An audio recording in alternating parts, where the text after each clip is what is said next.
Halo semuanya. Nah, perkenalkan, kami dari kelompok 8. Pada kesempatan kali ini, kami akan menjelaskan materi mengenai kartu plastik, uang digital kripto, dan fraud. Namun, sebelum itu, kami akan memperkenalkan anggota kami terlebih dahulu. Yang pertama ada Nilo Gede Sumas Windari dengan NIM 21075111130 dengan absen 23. Selanjutnya ada Niputu Ayu Yanda Raditasari dengan NIM 21075111127 dengan nomor absen 21.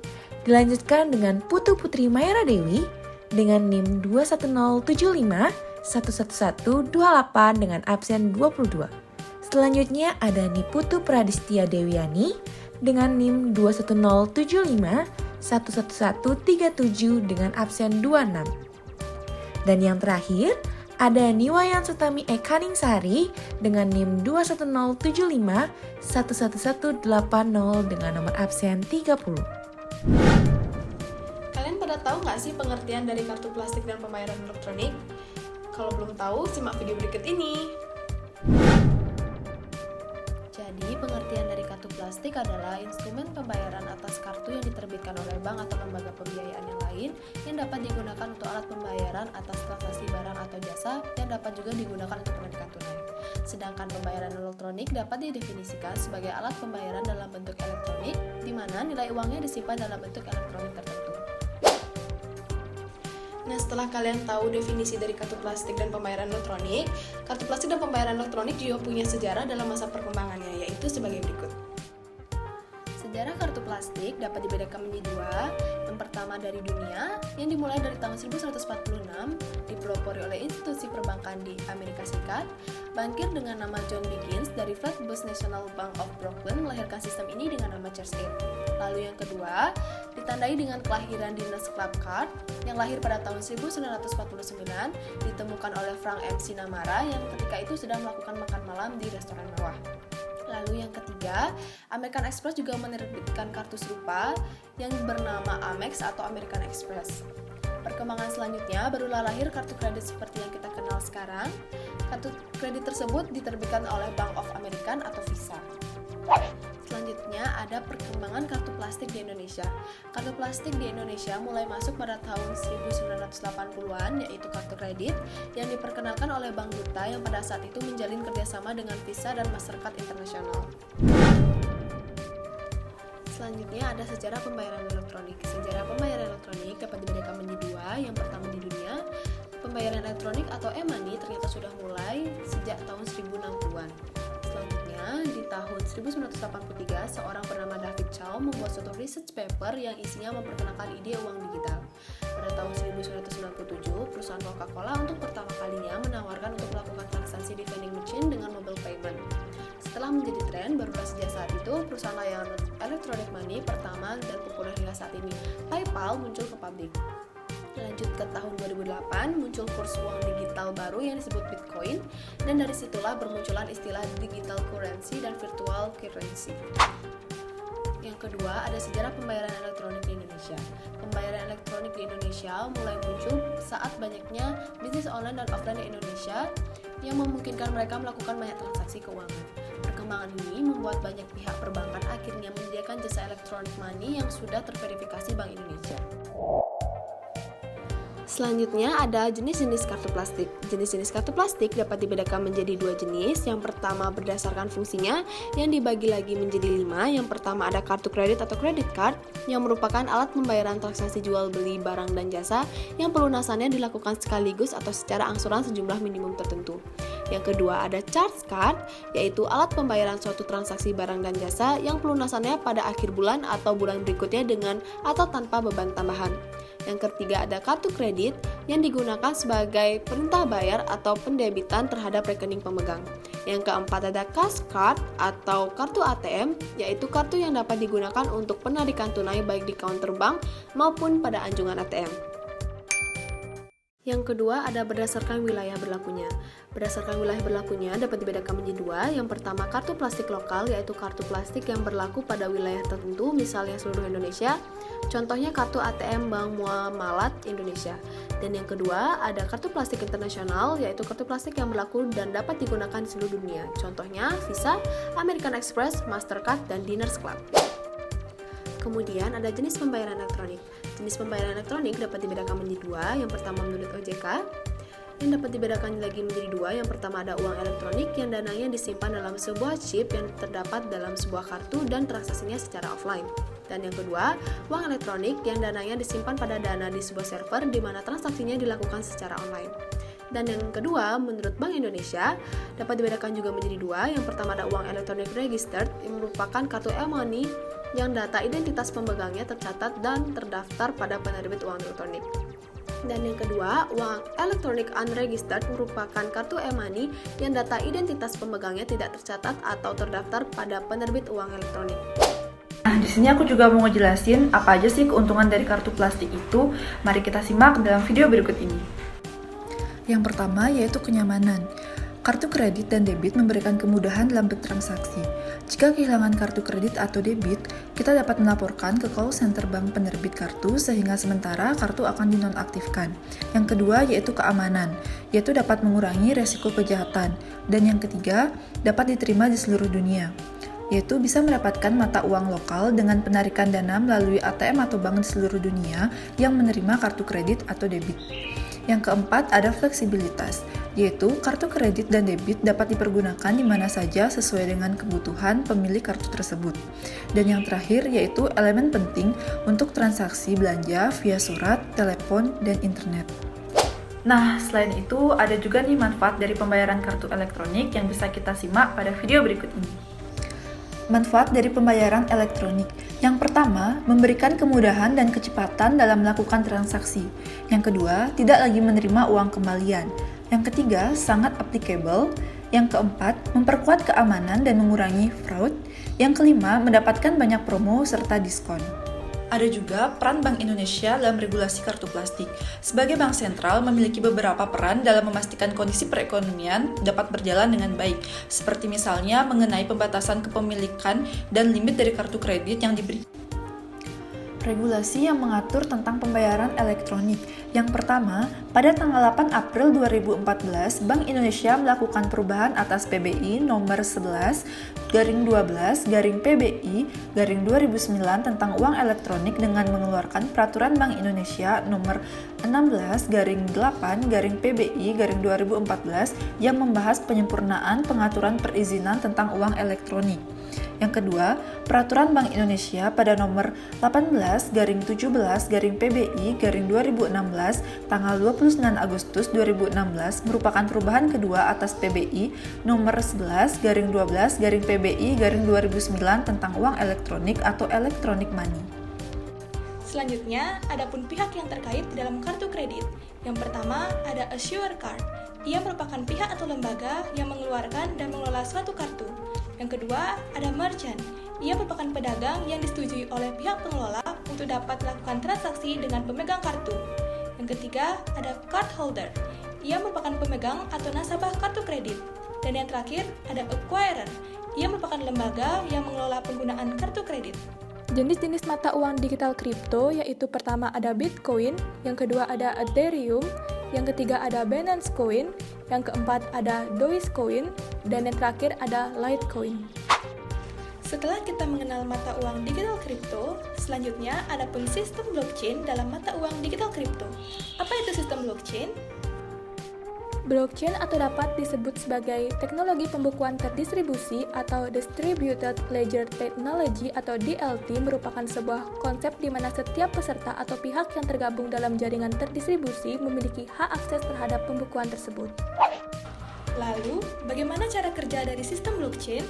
Cara kerja blockchain terbagi menjadi 3. Pertama, pemanfaatan teknik hash. Dengan memanfaatkan teknik hash dari kriptografi, blok akan memiliki nilai hash yang mengidentifikasi blok dan seluruh isinya dan bersifat unik. Kedua, mekanisme proof of work. Mekanisme ini adalah mekanisme untuk memperlambat pembuatan blok baru. Ketiga, yang digunakan untuk mengamankan blockchain selain hash dan proof of work adalah pengelolaan secara terdistribusi. Adapun peran Bank Indonesia untuk menguasai kripto. Bank Indonesia menegaskan bahwa sebagai otoritas sistem pembayaran, Bank Indonesia melarang seluruh penyelenggara jasa sistem pembayaran dan penyelenggara teknologi finansial di Indonesia, baik bank dan lembaga selain bank, untuk memproses transaksi pembayaran dengan virtual currency. Proses pembayaran menggunakan kripto. Yang pertama, membuka rekening pada perusahaan penjual aset kripto yang telah memiliki izin. Yang kedua, perusahaan yang telah dipilih akan melakukan verifikasi. Selanjutnya, tahapan customer due diligence merupakan tahapan ketika penyedia layanan, perusahaan yang dipilih menggali berbagai transaksi keuangan yang pernah dilakukan. Selanjutnya juga, jika lulus investor akan mendapat akun transaksi jual beli kripto. Yang kelima, saat mulai transaksi bisa mulai dengan setor data ke rekening terpisah dengan perusahaan aset fisik kripto. Yang keenam, semua transaksi jual beli harus dilakukan menggunakan mata uang rupiah. Lalu, kripto yang dimiliki akan disimpan oleh perusahaan komoditi. Aset kripto di depository dan bersifat hot wallet, cold water yang tidak terhubung ke internet. Yang kedelapan, lembaga clearing akan melakukan verifikasi terhadap pengelola yang menyimpan uang. Dan yang terakhir, perusahaan kripto, lembaga clearing, dan pengelola tempat penyimpanan akan melaporkan transaksi kepada Bapepti dan bursa berjangka secara berkala. Karakteristik blockchain. Yang pertama, konsensus. Sebuah transaksi dapat dinyatakan valid ketika semua partisipan setuju dengan validitasnya. Yang kedua, asal. Partisipan mengetahui sumber datanya, aset, dan perubahannya kepemilikannya sepanjang waktu. Yang ketiga, kekekalan. Tidak ada partisipan yang dapat berubah sebuah transaksi setelah tercatat di penyimpanan utama atau ledger. Yang terakhir, penutup. Sebuah ledger umum dapat menjadi satu tempat tujuan untuk menentukan kepemilikan sebuah aset atau penyelesaian sebuah transaksi. Nah, teman-teman semuanya, itulah tadi pemaparan mengenai mata uang digital kripto. Nah, mata uang digital kripto ini juga pastinya memiliki kekurangan dan kelebihan. Apa saja itu? Simak video berikut. Nah, teman-teman, adapun kekurangan dari mata uang digital kripto. Yang pertama yaitu celah bagi kejahatan. Banyak orang memanfaatkan cryptocurrency untuk kejahatan. Mereka bisa bertransaksi untuk barang atau hal-hal ilegal dengan mata uang digital ini tanpa bisa dilacak. Yang kedua, menggunakan password. Karena cryptocurrency menggunakan sistem password tanpa ada pihak yang mengaturnya, maka berisiko kehilangan semua uang di akun tersebut. Yang ketiga, ilegal. Banyak negara masih menganggap cryptocurrency ilegal dan tidak berlaku untuk transaksi jual beli di negaranya. Yang keempat, ada volatilitas tinggi. Kondisi ketika nilai mata uang tiba-tiba mengalami kenaikan atau penurunan nilai secara drastis dan dalam waktu yang cepat. Dan yang terakhir, yang kelima adalah sulit diprediksi. Sulit untuk memprediksi nilai mata uang di masa depan, berpotensi kerugian lebih besar. Kadang, nilai tukar mata uang digital ini juga terlalu tinggi. Nah, di balik sebuah kekurangan, pastinya ada kelebihan untuk menutupinya. Sama halnya dengan kripto, kelebihan kripto yang pertama adalah universal. Seluruh dunia bisa menggunakan cryptocurrency. Mata uang cryptocurrency dianggap universal karena tidak ada syarat apapun untuk menjadi penggunanya. Yang kedua, ada cepat. Transaksi dengan cryptocurrency terbilang cepat jika dibandingkan dengan transaksi di bank. Transfer antar bank internasional umumnya memakan waktu hingga lebih dari 1 hari. Sementara itu, perdagangan Bitcoin hanya membutuhkan waktu sekitar beberapa menit hingga 1 jam. Yang ketiga, ada transparansi. Setiap pengguna cryptocurrency bisa melihat semua transaksi yang pernah dilakukan. Namun, tentunya kamu tidak akan mengetahui transaksi tersebut dilakukan oleh siapa, karena hanya dalam bentuk angka tanpa identitas. Nah, teman-teman semuanya, jadi itulah tadi pemaparan materi mengenai mata uang digital kripto. Dari pengertian, jenis, sejarah, hingga kekurangan dan kelebihannya. Beranjak ke materi selanjutnya, kali ini kita akan membahas mengenai fraud. Nah, mungkin banyak nih teman-teman yang belum pernah mendengar apa sih itu fraud. Nah, teman-teman semuanya, Fraud atau kecurangan itu sendiri secara umum merupakan suatu perbuatan melawan hukum yang dilakukan oleh orang-orang dari dalam dan atau luar organisasi dengan maksud untuk mendapatkan keuntungan pribadi dan atau kelompoknya yang secara langsung merugikan pihak lain. Nah, teman-teman semuanya, dalam sebuah tindakan pasti ada alasan dan faktor pemicunya. Sama halnya dengan fraud, ada pun faktor pemicu dari kegiatan fraud tersebut. Yang pertama ada kesempatan. Kesempatan untuk melakukan tindakan ini bisa terjadi kapan saja dan oleh siapa saja. Oleh karena itu, tidak heran kita bisa menemukan kabar fraud dari mereka yang justru telah mempunyai jabatan atau kedudukan tinggi pada perusahaannya. Yang kedua ada tindakan hukum yang lemah. Hukum yang lemah juga mampu membuat seseorang menyalahgunakan kedudukannya untuk melakukan berbagai tindakan kriminal seperti fraud. Yang ketiga, adanya sifat buruk. Sifat tamak ini akan semakin mendorong karyawan untuk melakukan upaya fraud ketika ada kesempatan. Sifat yang buruk ini juga bisa membuat seseorang mencari-cari kesempatan ataupun peluang dalam melakukan tindakan kriminal atau tindakan menyimpang lainnya. Dan yang terakhir adalah himpitan ekonomi. Kebutuhan manusia yang sangat mendesak akan mendorongnya untuk melakukan hal-hal buruk sama sepertinya hal fraud. Nah teman-teman semuanya, menurut Fuad pada tahun 2015, terdapat 3 hal yang melatar belakangi seseorang melakukan tindakan kecurangan atau fraud, yang dikenal dengan istilah fraud triangle. Nah, lalu apa saja sih bagian-bagian dari fraud triangle? Istilah fraud triangle diantaranya yang pertama yaitu pressure atau tekanan, yaitu adanya insentif atau tekanan atau kebutuhan untuk melakukan fraud. Yang kedua ada opportunity atau kesempatan, yaitu situasi yang membuka kesempatan untuk memungkinkan suatu kecurangan itu terjadi. Dan yang terakhir yaitu adalah rationalization atau rasionalisasi, yaitu adanya sikap, karakter, atau serangkaian nilai-nilai etis yang membolehkan pihak-pihak tertentu untuk melakukan tindakan kecurangan. Nah, selanjutnya kita akan membahas mengenai jenis-jenis dari fraud. Sebuah organisasi profesional yang bergerak di bidang pemeriksaan kecurangan, The Association of Certified Fraud Examiners, membagi fraud ke dalam 3 kelompok berdasarkan perbuatannya. Nah, jenis fraud pertama yaitu adalah penyimpangan aset.